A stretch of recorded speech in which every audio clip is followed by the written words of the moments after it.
feels so good. Baby, it's understood. It feels so right, honey, to keep pushing into the night. Oh, it feels so good. Sensing our humanhood. We're invincible, baby. I'm ready to go, I think. And this video was inspired by Gary Fisher. Thank you, Gary, for the email about travel Europe, travel everywhere. So right, before I start, I'm going to try and really rip through this video tonight super quick. So the first thing I wanted to draw to your attention is if you saw a video we did last week about our free giveaway, so we still have these we still have a amount of sticker packs to give away. Well, we're not giving them away. Well, we're actually giving them away for $4.99. Okay, so what actually happens is you PayPal us $4.99. We'll put a first class stamp on this. There's a few gone out, and we know you've got stickers. And I think at this stage of the game, one lucky person is still yet to receive the nice crisp €20 note for us to pay for your overnight parking in Europe for one night. That's enough to get you a nice park up. So we've still got that one to give away. We want to see someone get that €20, and we want to chuck it up on our Instagram. We want a picture, and we'll get it up on the Instagram. If you don't want the publicity, don't worry about it. But we still have these limited amount of sticker packs left. So if you want one of these sticker packs, you PayPal me.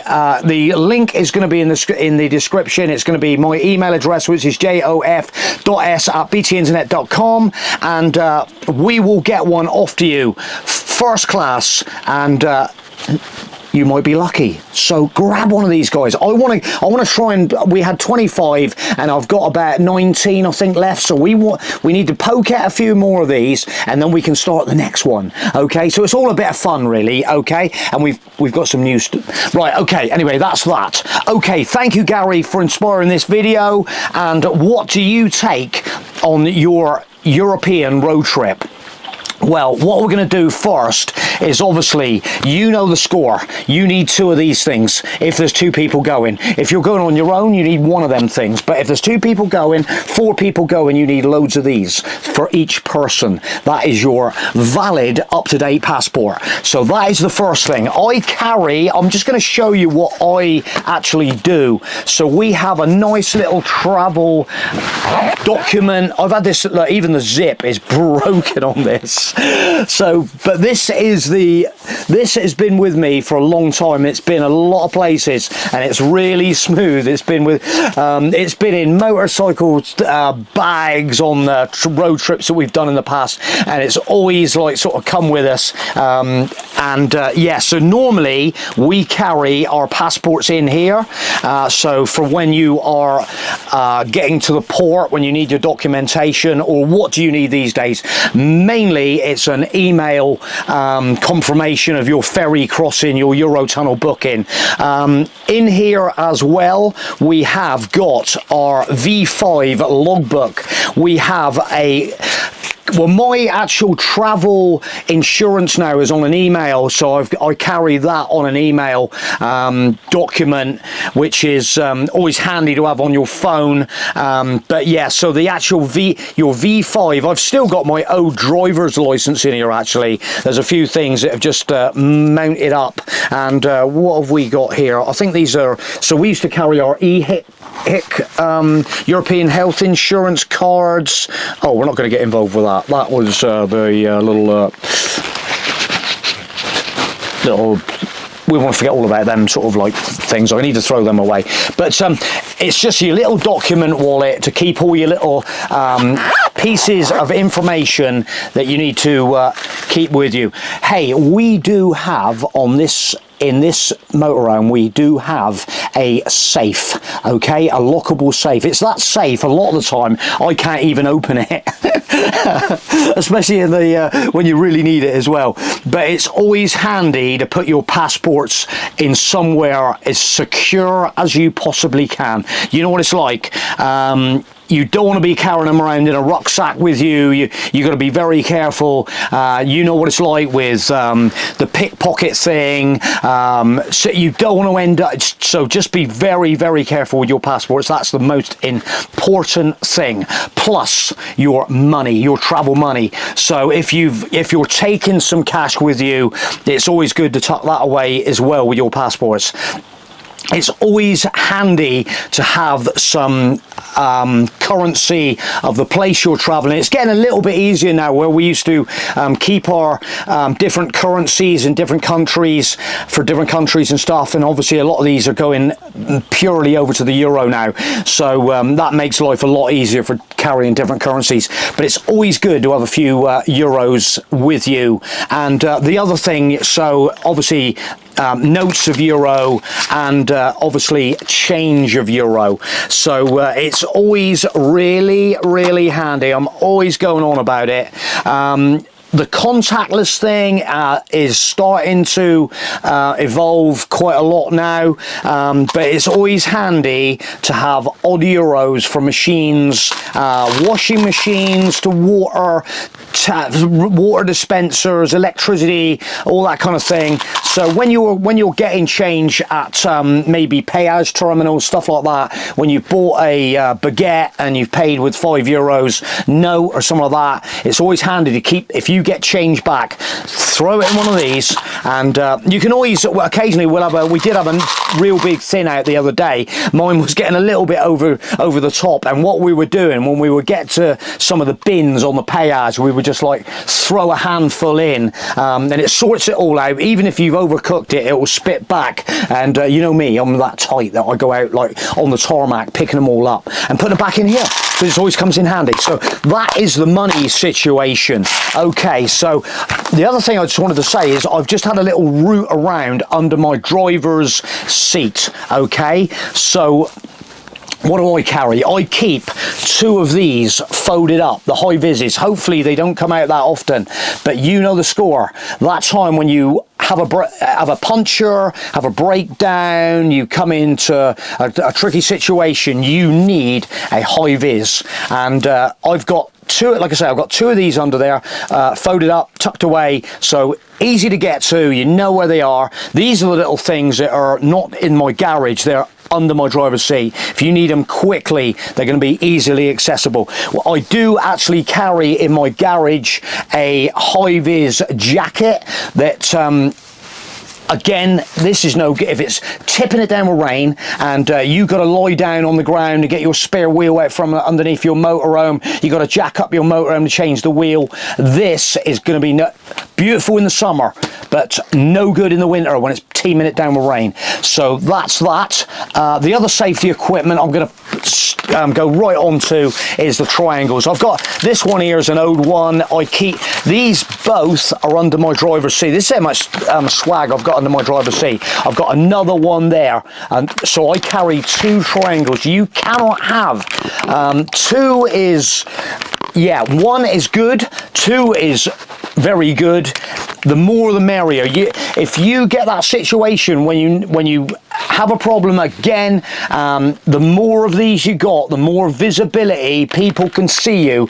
And not just thinking about a summer's day, we're thinking about in the darkness, when if you're on a busy motorway, you need these. Even someone stood at the back with a high vis on, you know, if I was changing a wheel, maybe like 2 of these up the hard shoulder of the motorway, and someone helping me with a high vis jacket on, with a torch. You know what I mean? This is what you need. And again, a really good torch. All the time, plenty of power in there, keep it charged up.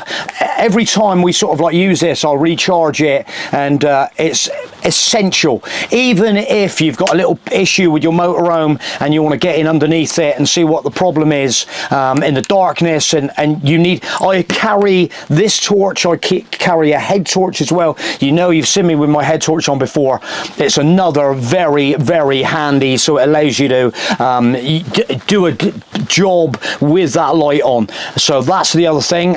So then we are going to, while we're on the kind of little maintenance thing, kind of area, spare bulb kit. So we have a selection of odd bulbs in there, like a headlight bulb, side light bulbs, things like that in there. Some odd fuses. I've got some more fuses in by my my block under the passenger seat, that where all the fuses are located. I've got a packet in there that I keep with me all the time, so I know they're, if I get a fuse issue, I know where they are. But spare fuses here for the fuses in the cab, stuff like that. Okay, that's that. Okay, fire extinguisher in date. They do go out of date.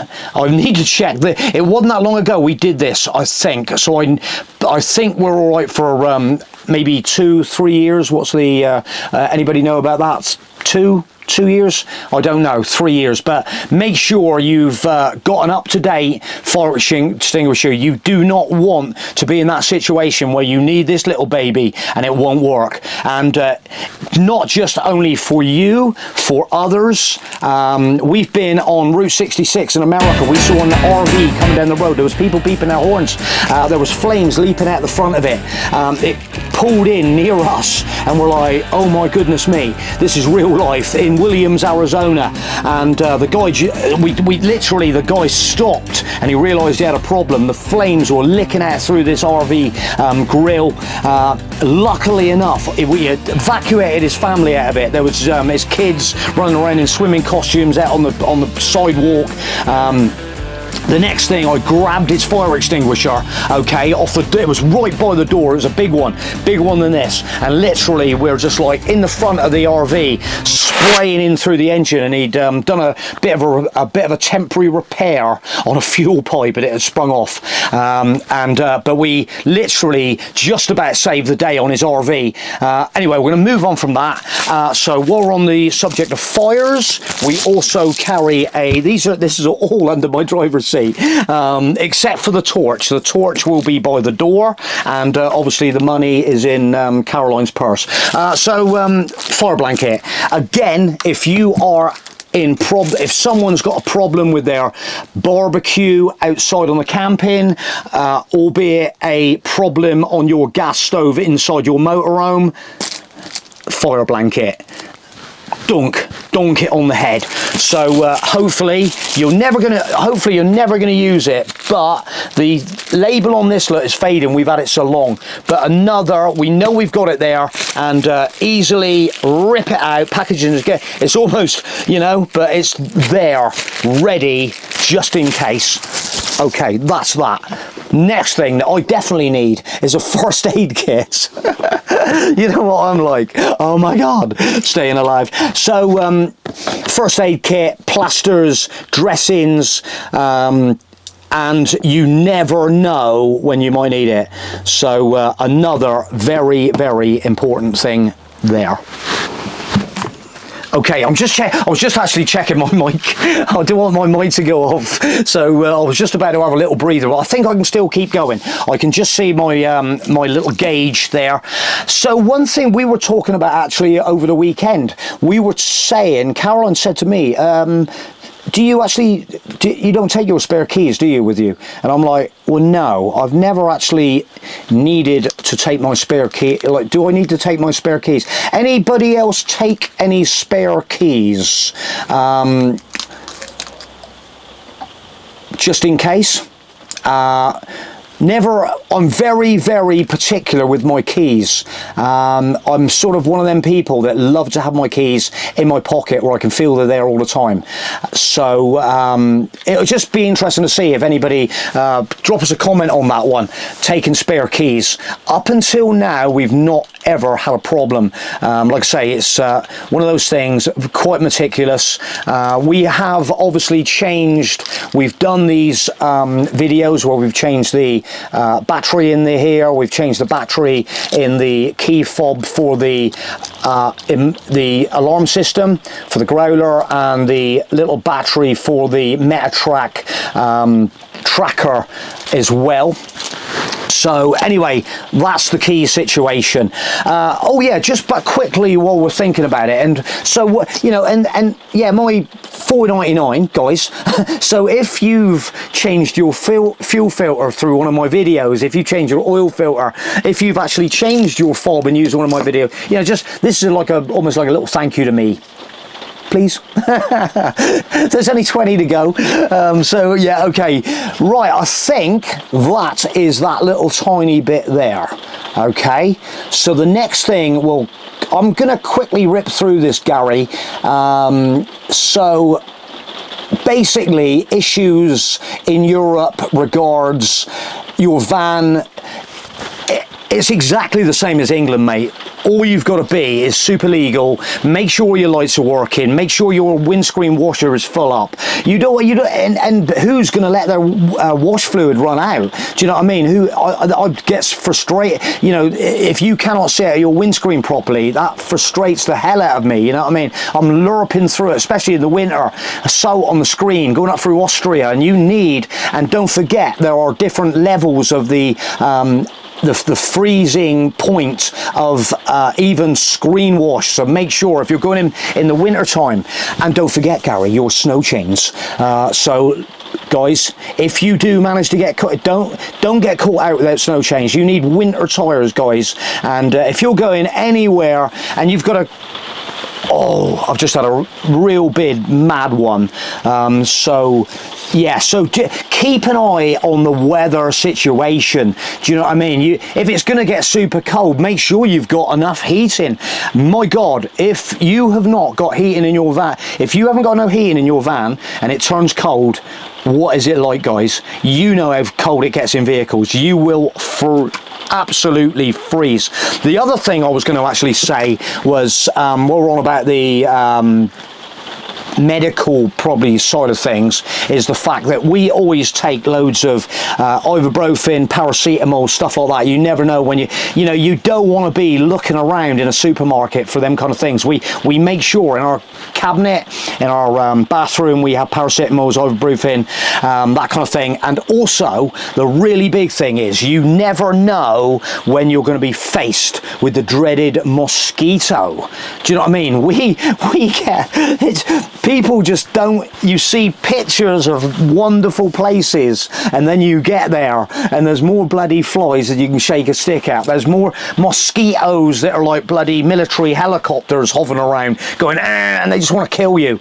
And even last year, I remember last year down in Santa Pola down Spain, where you've got them big salt flats down there, and we was up on the camping up over the top there, looking up towards Alicante, and basically I was doing a bit of drone photography opposite side of the camping, and basically the drone was in the air, and the next thing I had mosquitoes with blood running down my leg. They were biting, and I could not get my drone out of the sky fast enough. It was, oh my God, I've literally getting eaten alive by mosquitoes. And so guys, all this, Caroline sorts all that out, sprays and bloody all this sort of stuff that you can get from mosquitoes, anti-mosquitoes.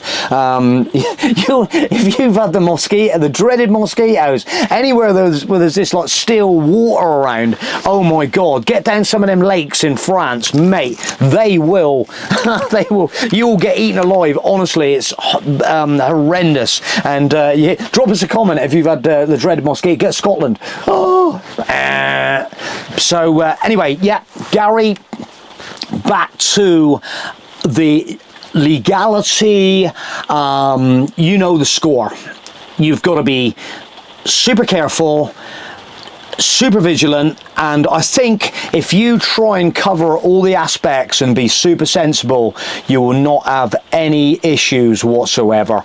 I know you sort of said, I think you sort of said that you hadn't maybe been for a while, and I'm not going to go, so the only thing that's probably changed a little bit recently is probably speed, and I am a little bit, I've said this in previous videos just recently actually, Caroline is always going slow down, watch your speed, because there's a lot of them now, they've dropped their speed limits down, and it's no different to England. And we, you know, at the end of the day, when you go to a foreign place, you don't want to, it's you know, it's all trying to keep in, go with the flow, and no issues, and life is sweet. So basically, I think, without getting into legal, you know, so what do you need? Like, that's what we do. This is just what we do. We just try and keep it nice and simple, cover all the aspects, and I think this is just a general little overview. You know, just make sure your tires have got good tread on. You've got you've checked all your bits and pieces on your motorhome, your tire pressures, and you just don't want any of them. You know, and it just, you can enjoy your trip then, really enjoy your trip. You haven't got nothing to worry about. So I think that'll do for this video for a minute. I think I'm gonna leave it there, guys, and if there's any other things that you think I should have mentioned, don't forget, this is one take.